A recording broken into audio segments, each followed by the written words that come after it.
Lights go up, the crowd's in a buzz. Hawk talk start from mighty thud. Voices sharp like a razor blade. Breaking news like a wild cascade. Tune in now, it's time to soar. Hawk talk brings us what you're here for. Bold predictions, call it how we see. We're the voice that sets you free.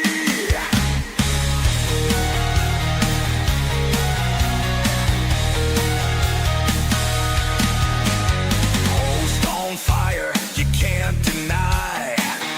Hot take sharp with no alibi. Game analysis deep as night. Get ready for an epic ride. Tune in now, it's time to soar. Hawk talk brings us what you're here for. Bold predictions, call it how we see. We're the voice that sets you free. We call the plays before they happen. Feel the rush as the crowd is clapping. Stand tall with your team above. Hawk talk anthem, feel the love.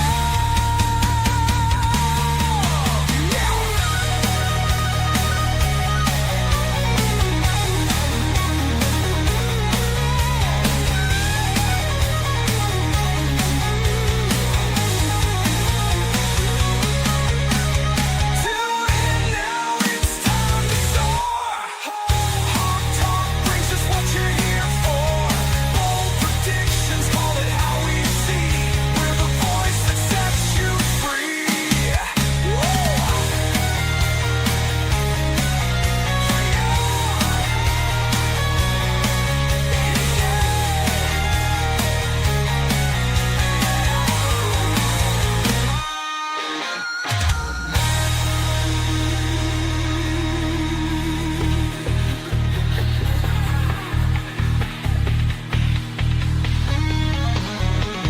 Tune in now, it's time to soar.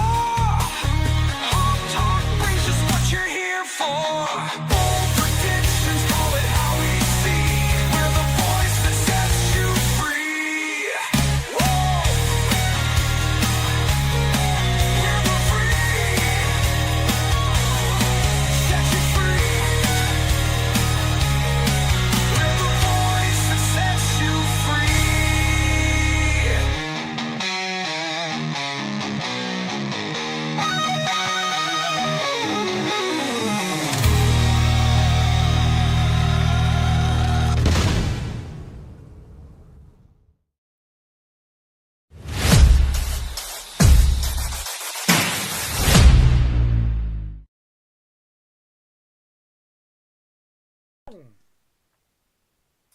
All right, here we go. Whew. Yes, FYI, this is my favorite winter cover, so you will probably see me in this quite often through the winter. It's outrageously comfortable. It is actually a really good play. We're going to go over a couple different things today, and I got something last night from watching the hockey games that I really, really want to go over. Something that I really enjoyed, and I really wish there was another league that would copy this. Okay? So last night we had the opening, the season opening night for TNT Hockey. And Bruins and Capitals played, and the Los Angeles Kings and Vegas Knights played.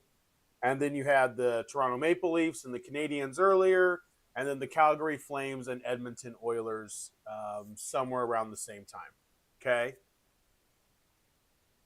In that game between the Kings and the Knights, there was a penalty for hooking that also resulted in a penalty for embellishment. Now stick with me here. Could you imagine if the NBA adopted the embellishment penalty to where when you flop and it is unnecessary actions, you get a technical foul? I loved it. The announcer was right on top of it. Immediately called it out, called the hooking, and then goes, that was embellishment. That's going to get a two-minute penalty as well. And it was one of the best things I saw last night. I loved it. I absolutely loved it. Everything about that screamed fairness. It screamed competitive stability. It screams professionalism. Don't act like something's wrong unless something's wrong. We teach our kids from a very young age, don't cry wolf. It'll burn you later on. It's a basic thing we teach our kids.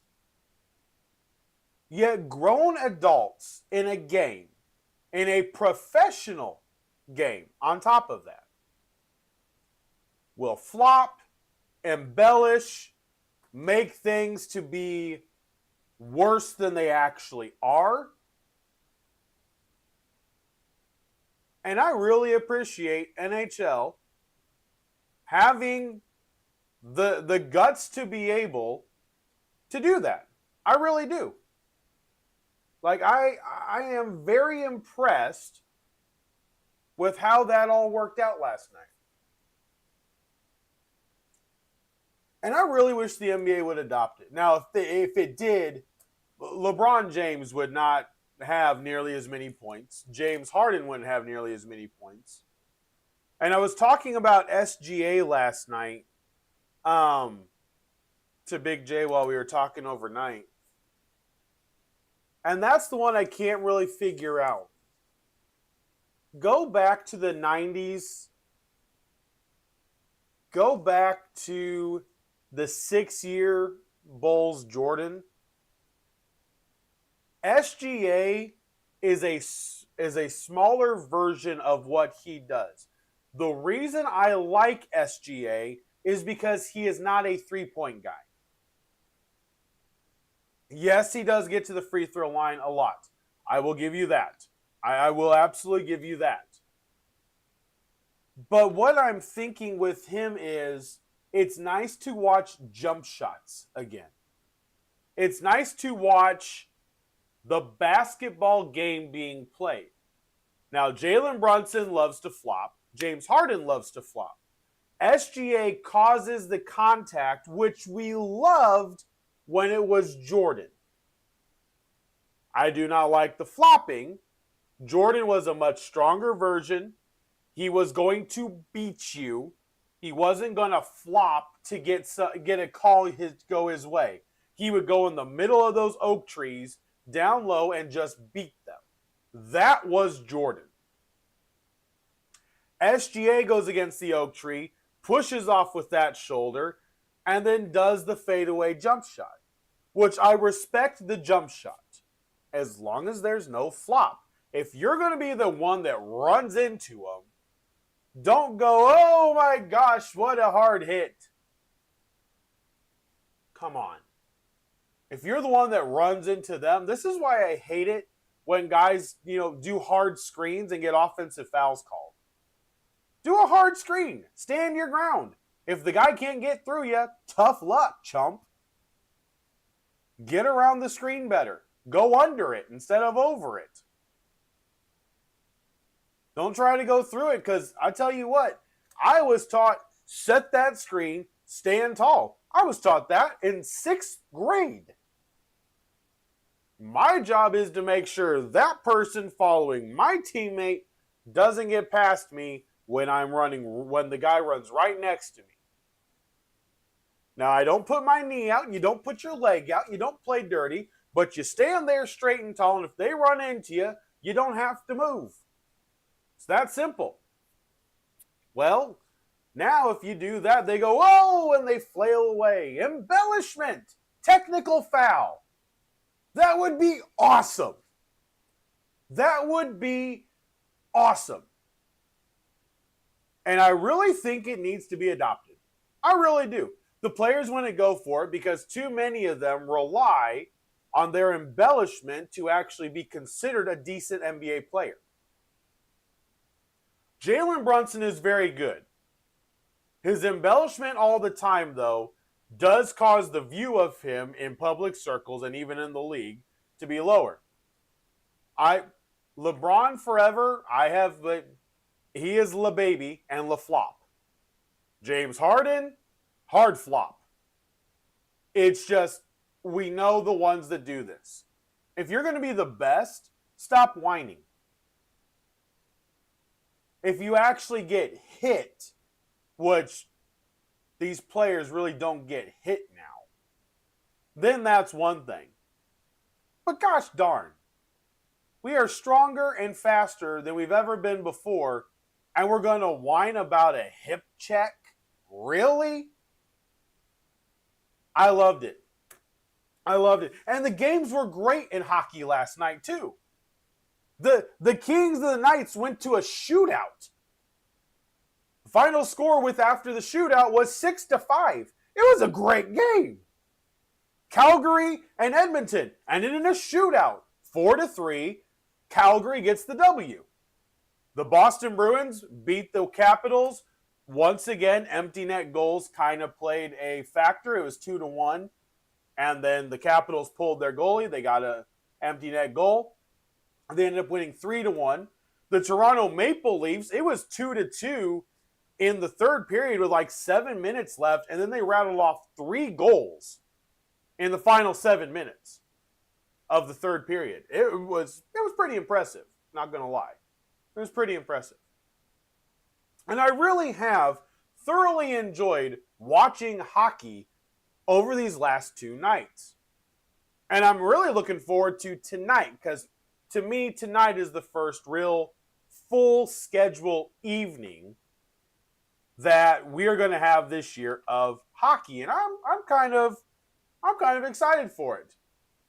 I really am. I'm kind of excited for it.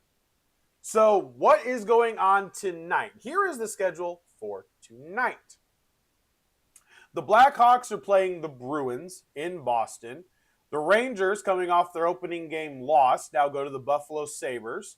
Canadians play the Red Wings. Senators of Ottawa play the Tampa Bay Lightning. Philadelphia Flyers go play the Florida Panthers. New York Islanders open their season tonight against the Pittsburgh Penguins. New Jersey Devils and Carolina Hurricanes open up their season tonight against each other. Minnesota Wild at the St. Louis Blues. Columbus Blue Jackets against the Nashville Predators. Dallas Stars against the Winnipeg Jets. Utah Mammoth head across state lines and go play the Colorado Avalanche. That game is also tonight. And then you have Calgary coming off of their win last night, now heading to Vancouver to play the Canucks. The Vegas Knights go play the San Jose Sharks, and the Anaheim Ducks go play the Seattle Kraken. That is all tonight. And most everything tonight is on ESPN+. Most everything is actually, I think all of it. All of them are on ESPN+. Now, here we go. Let's get to baseball. So number 1, the Yankees are out. That's number 1.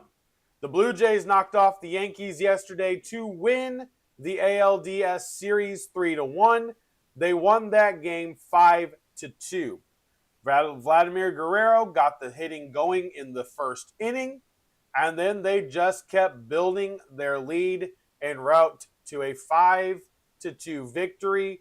Honestly, the Yankees just were no match for the Blue Jays. All year, the Blue Jays were better. All year, they were better. And the reality is, it never shouldn't have been. The division never should have been that close. It really never should have been that close. So there is that aspect to this. Now, in the other American League Series, it is now tied up 2-2. The Detroit Tigers came alive in the fifth inning yesterday. They were down 3-0. At the end of the fifth, they were tied 3-3. At the end of the sixth, they were up 7-3, and they ended up winning the game 9-3. They really got to the bullpen of the Mariners. They scored 7 runs off of the bullpen itself. Casey Miz, the starter for the Tigers, only went 3 innings, 6 strikeouts, 2 hits, 2 walks, and 1 earned run. But then Melton, 3 solid innings of pitching, 1 walk, 2 hits, 3 strikeouts, and that is the game. So now they go back to Seattle tomorrow night. They go back to Seattle tomorrow night to finish off for Game 5 of the series. The Chicago Cubs got 4 innings in the first inning, 4 runs in the first inning off of Quinn Priester, who only lasted 2/3 of an inning. The bullpen then shut down the Cubs the rest of the way. James Talion pitched 4 innings, 5 hits, 1 walk, 3 Ks, 2 earned runs for the Cubs, and they've been running through the bullpen. And I was listening to something last night. The Cubs have really had an issue with the pitching. And the question was asked, if they lose to the Brewers, let's say they lose to the Brewers in 5. Let's say they win tonight, and then they lose to the Brewers in Game 5. What would the feeling of the season be? And the consensus was, it's going to be a letdown. And it's going to be a letdown because they didn't make moves at the deadline where most fans really thought we needed to go after somebody big for the rotation. We knew the rotation was the weakest part. Imanaga has been struggling. Cade Horton was on fire, but we lost him right before the playoffs. You lost Steele back in April. And Boyd has been really good. You made that really weird trade with the Nationals, and then that pitcher was injured anyway, so it didn't help anything. So right now, the reality is the Cubs, they won 92 games. They're 22 games above 500. They were 19 games above 500 at home. Like, the year wasn't awful, but it definitely left a lot to be desired as a Cubs fan. And I hope it doesn't end. I really hope it doesn't. The Brewers are the better team. I can admit that, even being a Cubs fan. I can absolutely admit it. But what you're going to see, I believe, is I think you're going to see a really active Cubs team switching around where the money is at. Why are the Dodgers so dominant? Yeah, they've got a huge payroll. I get that. They got offensive pieces. But they've got arms. They've got the pitching. Why are the Mariners here? Well, the Mariners have a lot of arms, pitching. The Tigers, pitching. The Philadelphia Phillies had some really good pitching. Sanchez, Luzardo, Nola. They had some really good pitching. Like, there's just an aspect to this. If you don't have the arms, especially in today's major leagues, you can't win a playoff series. Remember, they won the World Series with a really solid first 4. The first 3 were really good. Arrieta, Hendricks, Lester. It was very good. Then 4 and 5 were serviceable, but you really only had to do 4 during the playoffs. This Cubs team currently doesn't even have their first three really dialed in, and it shows. It shows. But they stave off elimination for one more game. They do have game 4 today on TBS, and game 5 would then be on Saturday. The Phillies also staved off elimination. They came out and it was looking really tight. It was 3-1 heading into the 8th inning, and then the Phillies exploded for 5 runs in the 8th inning, making the final 8-2 over the LA Dodgers. That game is also, game 4 is today, game 5 is on Saturday. Nola started the game, but came out really quick. 2 innings, 3 strikeouts, 31 pitches. Suarez actually did the majority of the pitching. 5 innings, 5 hits, 1 earned run, 4 strikeouts. Yamamoto, he got roughed up again. He had a walk, 6 hits allowed, and 4 innings pitched. So he's definitely been struggling. Kershaw, though, is the one all the runs came off of. They brought Kershaw in out of the bullpen. He had 2 innings pitched, 6 hits, 3 walks, 4 earned runs, and 5 runs total. So it was actually Kershaw. The Dodgers bullpen is a very, very real liability. And I believe they got to win tonight. I think they need to take advantage of being home. They do need to win tonight. That is 100%. 100% accurate. I think they got to win tonight. So we'll see how it goes. But there is all 4 games yesterday. Yankees are out. Cubs are still in.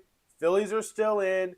Seattle and Detroit are going to a game 5, and you can't ask for anything better than that. Skubal has been tabbed as the game 5 starter for the Tigers, which is good for him. They trust what he can do, and he's definitely earned it. There's no doubt about that. He has definitely earned it. All right. So I want to talk a little bit. We're going to talk a little bit of college football. So number one, I don't know if you guys have heard, but there is a big story that came out at Chapel Hill, North Carolina. There is a story going out right now and going around that Bill Belichick has discussed the contract buyout with the North Carolina Tar Heels. That those conversations have finally taken place. What's wild about this is the fact that some of us saw this coming, but what's even more bizarre is how fast it happened. They've played 5 games. 5. That's 1/3 of what the NFL season was for most of Bill Belichick's tenure as a head coach. 5 games in, the embarrassment of the way that they have lost has just been, it's too much. And I was thinking about this, and I know I've said it with Nick Saban, Andy Reid. I believe Andy Reid is a much better coach than Bill Belichick, hands down. He could do it with multiple different people. Bill Belichick could only do it with Tom Brady. Andy Reid had legitimate success with Donovan McNabb, Jeff Garcia. He ran the Eagles really, really well. And it just kind of fell apart, and great coaches get fired. It's not It's not a big deal. And he's been with the Chiefs. He had some of the highest praise for one of the best professionals, Alex Smith. I got Alex Smith another starting job in Washington before that, horrific leg injury. And the reality is, Bill Belichick, I'm not so sure, by the time all this saga is done, are we really going to think that he was a great coach? Now, I am not necessarily debating whether or not he's a great coach. Are we going to think he's a Hall of Fame coach? He'll make it. He will make it because of the number of Super Bowls. But we all know now, the first 2 Super Bowls, it was the defense, what he had built then, while Brady was growing into everything. It was defense-oriented. That was Belichick. We now know the next trio, though, Belichick had very little to do with it. And it was all Tom Brady keeping the Patriots relevant for as long as he could. Brady wins the breakup, gets another Super Bowl. Belichick basically becomes the laughingstock of the league. His talent evaluation is so bad, it can't be overlooked. And now he's sitting in North Carolina, recruiting these young men. He's recruiting these 17 and 16-year-olds, telling them we're going to be an extension of the NFL. That's how good we are going to be. I don't think so. You're already talking about a buyout now, and you've coached 5 games, and you realized this isn't for you. We all knew this, but how bad it's been, how bad North Carolina has played, how poorly they've been prepared. Listen, Sanders had a 4-8 opening year with Colorado. We know that. But they didn't look horrible. They played games. They would lose games, but they played them tough. North Carolina isn't even competitive. Like, it's not even close. They're not competitive towards anybody. And that's the issue. North Carolina is not in a good position. Michael Lombardi, his friend, is the general manager. He's got all friends and kids on his staff. And I'm sorry, that is what he needs to be comfortable now, because he is insecure with how bad his coaching has gotten. You can't be mean and gruff these days. We've talked about this. Nick Saban had grown and gotten even better at being a head coach as the years went on. As the years went on, he learned, I can't chew these kids out the same way I could at LSU. The later years in Alabama didn't match the early years in Alabama. He adapted. He evolved. Belichick hasn't. When you're a head coach now in the NFL, I love defense, but I will say right up front, I have come around on this. Defensive head coaches don't bother me. They really don't.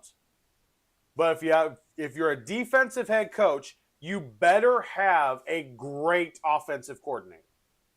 Sean McDermott is a defensive coach. He struggles when he's being coached by other coaches that have more knowledge than him or offensive coaches. Mike McDaniel does outcoach him quite often. Mike Vrabel outcoached him. Vrabel is technically a defensive guy, but I put Dan Campbell and Mike Vrabel in the same category. Vrabel understands what it takes to win a Super Bowl. Those Patriot offensive lines were big. They were strong. What did he draft in the first round this year? Will Campbell, LSU. What did he go get in free agency? 4 offensive linemen. He knew where the team had to be strong to be able to build because the foundation starts in the trenches. Mike Tomlin has failed this for years with Pittsburgh. The trenches are garbage for Pittsburgh. Have been for a while on the offensive side. Arizona Cardinals now. Their offensive line is a huge question mark. Defensive coach. It really is starting to come down to, I would rather have an offensive coach with a great defensive coordinator than a defensive coach with a great offensive coordinator. Why? Because the offense matters that much more, and defensive coordinators can put their stamp on things like Brian Flores, like Spagnuolo, like all of a sudden his name escapes me, Robert Saleh in San Francisco. And you can start to see what their niche is. I think that's where we're going. Bill Belichick, I believe, is talking about a buyout because he's hoping in the offseason he'll get offers from teams to be able to go back to the NFL. Here's the weird thing. Unless Dallas falls off a cliff, Dak Prescott is playing out, you can't keep up this level of play. You're not going to be able to keep up this level of play. But unless Dallas falls off a cliff, I think Schottenheimer has bought himself a second year. I still think he is a really bad coach. I think Dak Prescott is trying to single-handedly pull the Cowboys up from the mire by himself. If he gets injured, you'll see how bad this team really is. Now, Joe Milton, let me be clear, Joe Milton can wing the ball. But with CeeDee Lamb out, Dak Prescott is really just willing them to victory right now. So, I don't know if Belichick gets offers. I'd bring him back as a defensive coordinator. Is he going to do that, though? Dennis Allen in Chicago. Eberflus in Dallas. Is Belichick going to be willing as one of the best coaches? And I do believe he is still one of the best coaches of all time. But there's a lot of question marks about him now.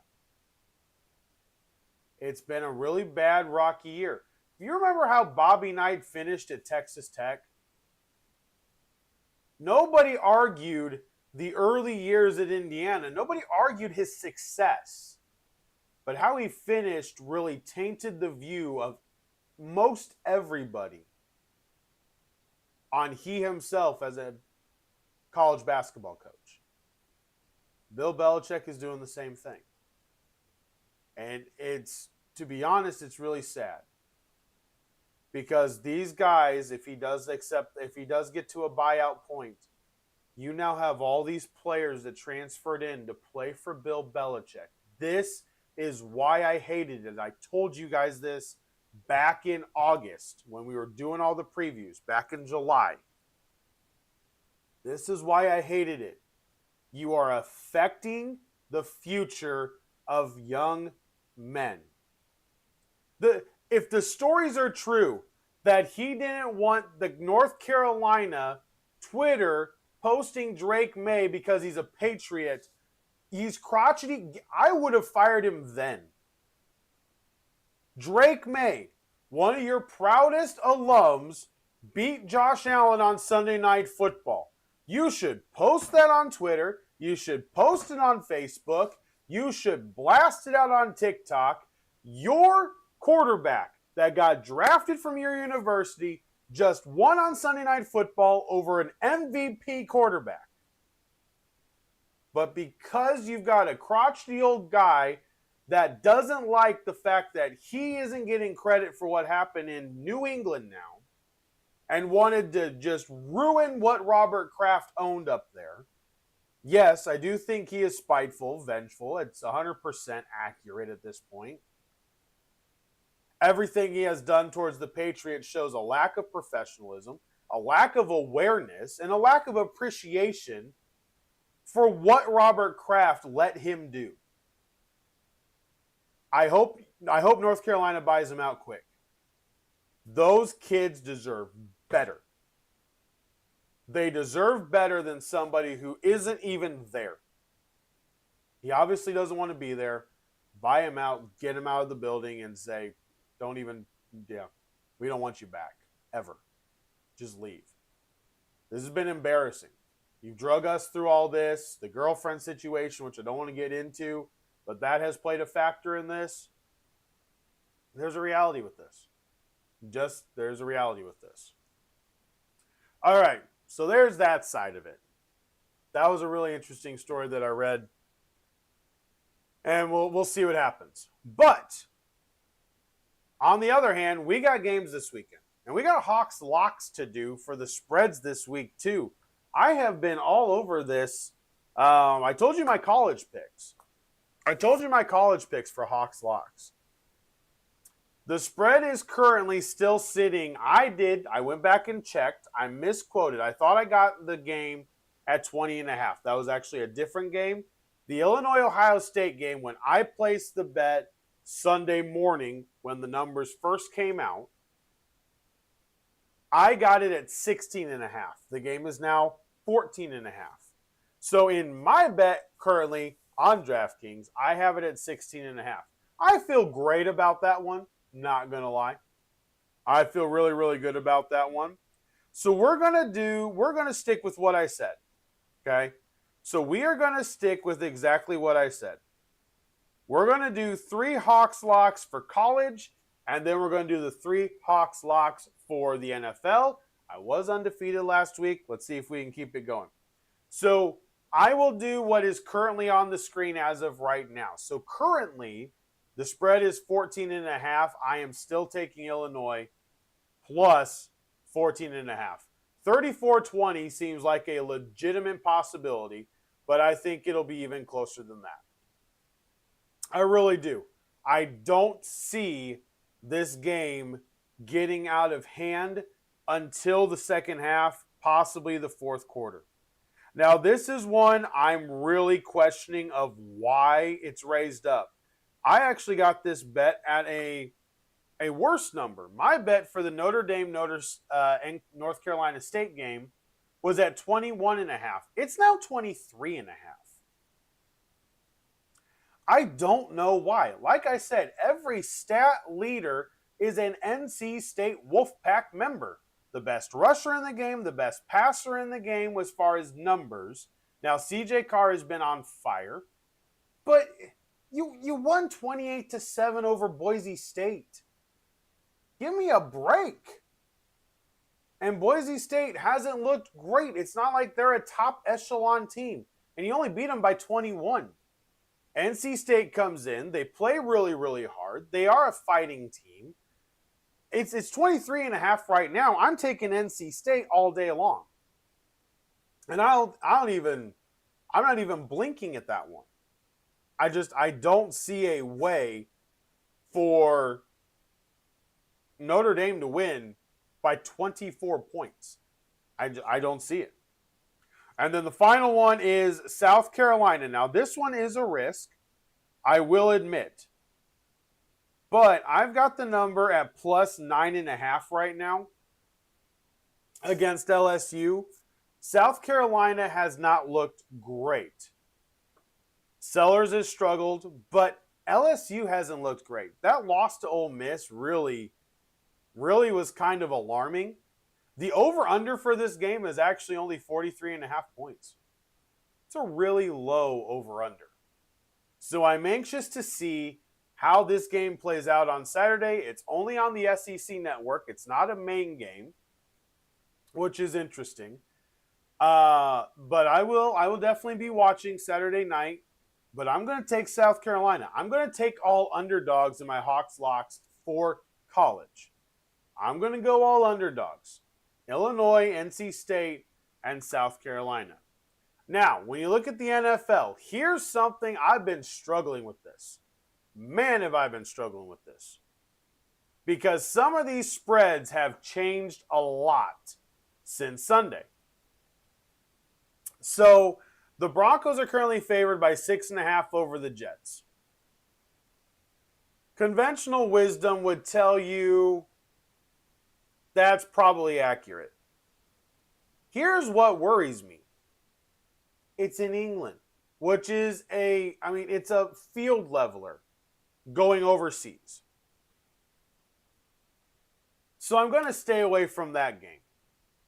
But there's this game right now that is currently 7.5-point spread, and that is the Colts and the Cardinals. This one, I think, is going to be really dependent on. I actually think if Jacoby Brissett starts for the Cardinals, that's worse for the Colts. Because I believe he will just run a simple offense and he will just dink and dunk down the field. Now, the Colts did officially pick up Jermaine Pratt, the ex-linebacker for the Cincinnati Bengals. I love this move. Absolutely love this move. It is needed. They needed a linebacker like him because Zaire does not do great at getting the team in certain situations. I think this is a huge pickup, 100%. The Cardinals, though, I think will have to be very methodical in what they do. If the Cardinals don't turn it over, the Colts have shown they can't really run the ball. Last week and the game against Seattle, the Cardinals defense plays outrageously tough. This game will show whether or not the Cardinals are broken or not. This game will show it. My thoughts on the fact that they fined Jonathan Gannon for yelling at DeMarcado for being a bonehead, stupid idiot, never should have happened. Never should have happened. Everybody's like, well, he made physical contact. Well, guess what? He probably should have decked DeMarcado. He lost the game. You're paid to win the game. You're not paid to showboat in the end zone. You're not paid for how many likes your celebration gets on TikTok. I don't give a darn about any of that. You're paid to go out and win football games. His bonehead move lost the game for the Cardinals. The coach knew it. He was pissed, and he made sure that he knew he was pissed. And I'm okay with it. He didn't use his hands. It was the body. Listen, we've watched Andy Reid and Kelsey get in arguments all the time. Leave Gannon alone. This was a full bonehead move. I am fully on board with Gannon getting in his face going, you screwed up. Because he did. It's that simple. 7.5, though. A team like this, if Kyler Murray plays, I could see the Colts winning by more. But if Jacoby Brissett is the one that plays, I could see this game being a low-scoring affair. The Cardinals' defense is not a pushover. And you just kind of got to wait and see what happens, see what they plan to do. If they stop Jonathan Taylor and you force Daniel Jones to be the only offense, listen, it's still a winning formula. You don't let Taylor run, it's still a winning formula. Jonathan Taylor is not averaging 100 yards a game. This is what people kind of get misconceived. He's got over a touchdown a game. He's got 6 touchdowns on the year, but he only has 480 rushing yards. He is not averaging 100 yards a game. The run game actually is struggling because he's had 2 games of well over 100 yards. He's had 3 games of well below 100 yards. He only had 66 yards last week. The run game for the Colts is weak, which is always shocking to me. It's not great. Daniel Jones has been the catalyst. How long that goes, we don't know. Let's just be honest. We don't know. All right, my second one that I love this week, I love the Browns to cover, not win, cover against the Steelers. That defense, like we went over yesterday, is the second in the league. They made a trade last night. They traded Greg Newsome and a 6th-round pick to the Jaguars for Tyson Campbell and a 7th-round pick. They got younger. Now they also have a guy that's got 2 more years on his contract. Campbell fits the Browns defense, I believe, pretty well. And they did make a move to try to strengthen the youth core of what they're trying to do. I like the move. It wasn't a bad move at all. I actually think that move worked for both teams. And I do believe that Dillon Gabriel, after facing Brian Flores, will be ready for what the Steelers throw at him. Quinshon Judkins will be ready to run on the Pittsburgh Steelers. The Steelers have only had one game where the defense looked good. They've only had one game like that. And I know everybody's like, well, yeah, they're going to get it figured out. They could. They could. Post-bye, they easily could.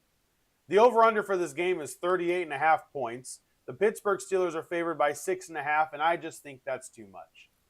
I could see this being a 27-23 game very, very easily. 21-17. I think it's closer to 4, so I'm going to take the Browns plus again. And then the final one. This one is really going to shock some of you. Joe Flacco is starting for the Cincinnati Bengals. I put this bet in this morning because it had dropped. The spread for the Packers and Bengal game is currently 14.5. The Bengals are going to be running a blank canvas offense. Completely blank canvas offense. I think because of that, the game plan is going to be 22 left, throw the ball to Chase, dig 52. 34 square, throw Chase the ball, 22 round. I think that's basically going to be the play call all game. Chase could have 20 targets this game. And it wouldn't shock me. It would not shock me at all. So I believe the Bengals, 14.5 is a big number. You could lose 31-17 and cover the 14.5. They backdoor covered the Lions game last week. I think they backdoor cover the Packer game this week. Joe Flacco, they just want somebody that's not going to turn the ball over. Whether or not that's the case, we don't know, but that's what they're hoping. So my Hawks locks, I'm going to give you 6 this week, and they're all underdogs. Illinois plus 14.5. NC State plus 23.5. South Carolina plus 9.5. In the NFL, the Cardinals at plus 7.5. Browns at plus 6.5. And the Bengals at plus 14.5. There's just something about some of these larger spread games where I'm going, it's just too much. It's just too much. All right. Let's see here. So let's get my, we're going to do a long preview game. We're going to do a long preview episode tomorrow for the NFL weekend with Hawks Pick 6. So let's do my 3 college picks for this weekend. Let's close out the last 10 minutes and let's do this. All right. Pick number 1, Alabama at Missouri. Alabama fans could be happy that I continually pick their games. I picked Georgia to beat them. They beat Georgia. I picked Vanderbilt to beat them. They beat Vanderbilt. Well, maybe third time's a charm. Missouri is undefeated at home, welcoming in Alabama after their last 2 SEC wins over Georgia and Vanderbilt. Missouri has the best running back. Hardy has run for 730 yards and 9 touchdowns through 5 games.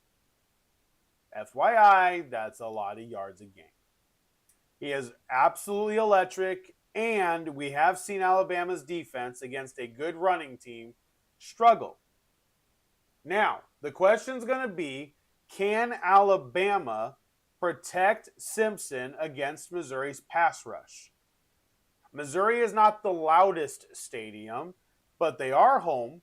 The field is very, to me, it's iconic because of the Tiger, the black end zones. I always knew when I was watching a Missouri football game. I'm going with Missouri.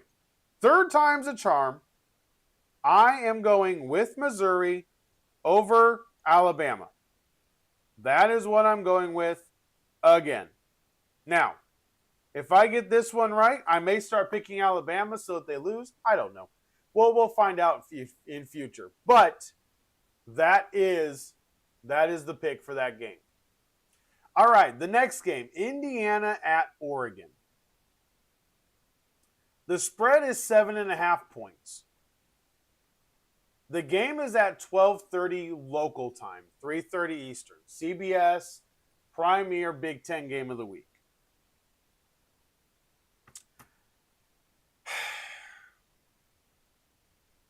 I'm a homer on this, and I fully admit it.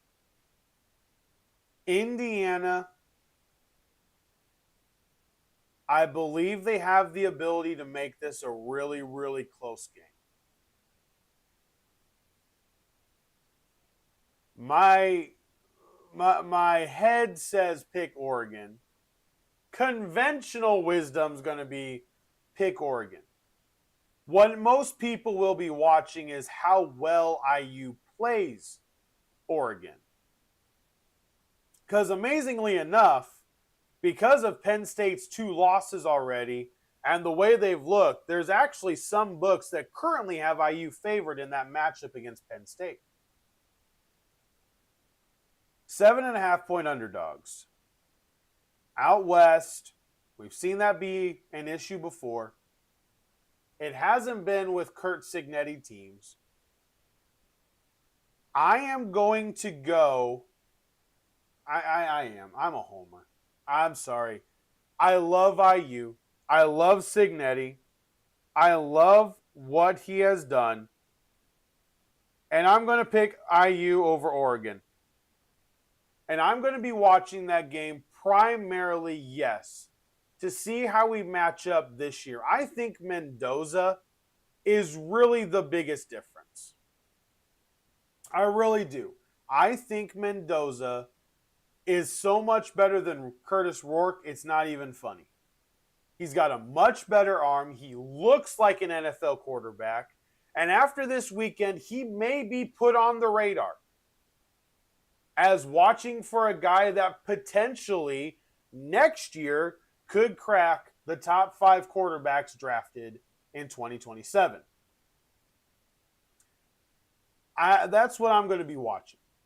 That is 100% what I'm going to be watching. So I'm going IU. I'm going IU. Now, my final pick, 2 4-1 teams. Michigan against USC. So 2 things, as I say all the time, 2 things can be true. USC needs this win the same way that Matt Rule needs to get a win with Nebraska to finally prove its legitimacy. He needs a marquee win. He already lost to Michigan. Lincoln Riley needs this game to prove USC can play in the Big Ten. He really needs this game to prove, yeah, we belong here.